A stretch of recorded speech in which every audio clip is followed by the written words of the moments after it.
This is a teardown of a Raritan Master Console CAT28, part number MCCAT28.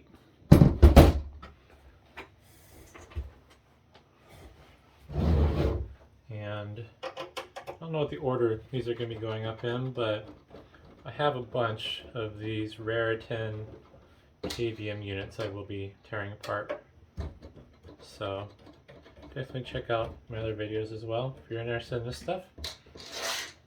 The value on this is kind of tricky, so I've opted to just recycle it and wash my hands of it basically. I have a lot of the units and stuff for it, but I don't really have time to figure out how to test it and everything. And I don't have a use for it either. Yeah, I don't really know what to say, I guess, other than that. Plus, I've had very bad luck with KVMs, so every time I see one, I kind of just cringe and go, I don't want these unreliable pieces of technology in my system. Even though I am using one right now on my servers, so neither here nor there, I guess.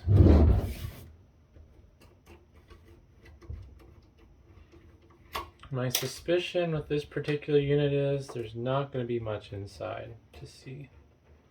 Could be wrong, but I feel like this is going to be a pretty lackluster unit. Because it's not that heavy, and I know these use some really thick steel based on experience. Oh, I'm down. There's 3 screws on each side, not 2. Oh boy.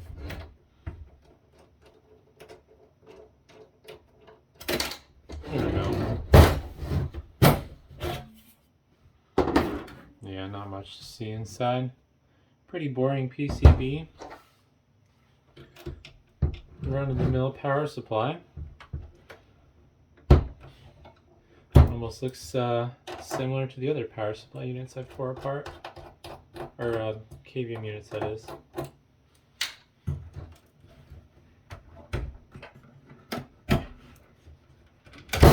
Alrighty.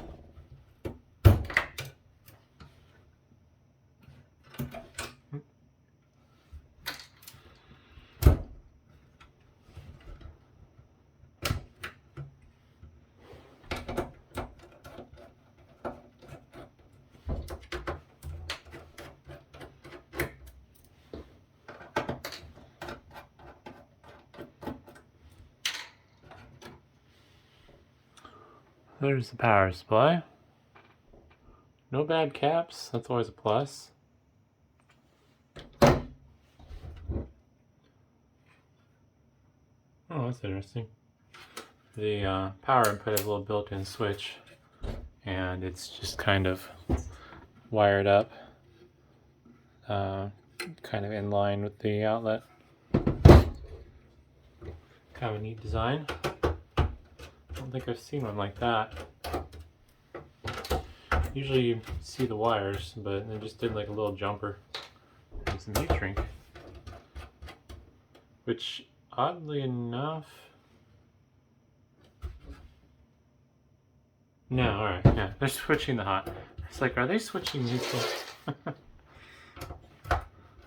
Just, they did some weird coloring with the, Wait a second.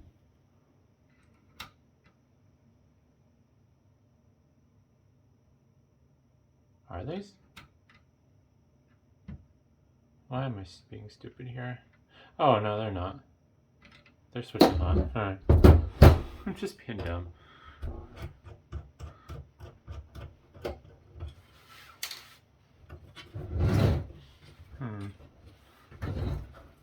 One more screws I missed.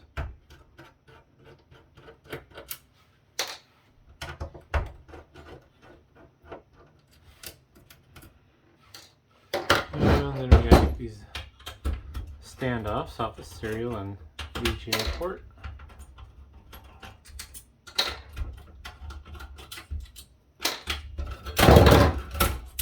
There we go.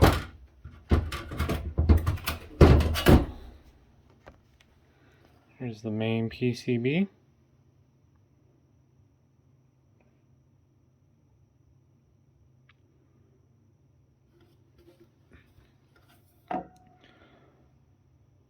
Another Atmel chip.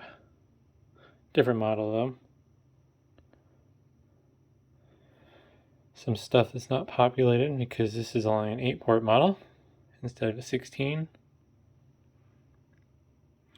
And nothing to see on the bottom of the PCB other than some sharp pins poking out from a few through-hole components. No passives or anything like that.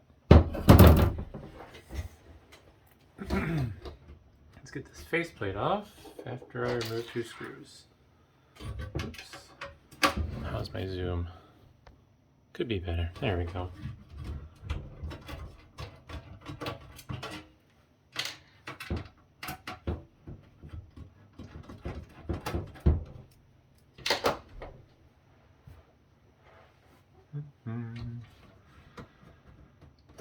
More screws.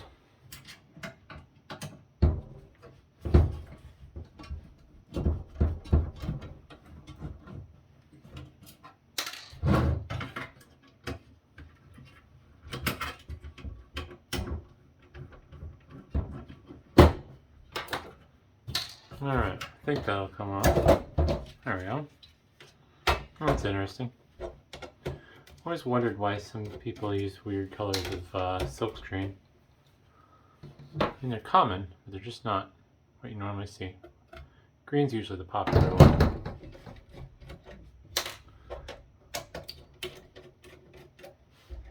So many screws.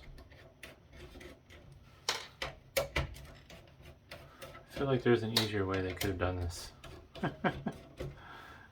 My goodness. 1, 2, 3, 4, 5, 6, 7, 8 screws to hold this front assembly on. I guess they were afraid it was going to fall off or something. I don't know. There's literally like nothing on this PCB either.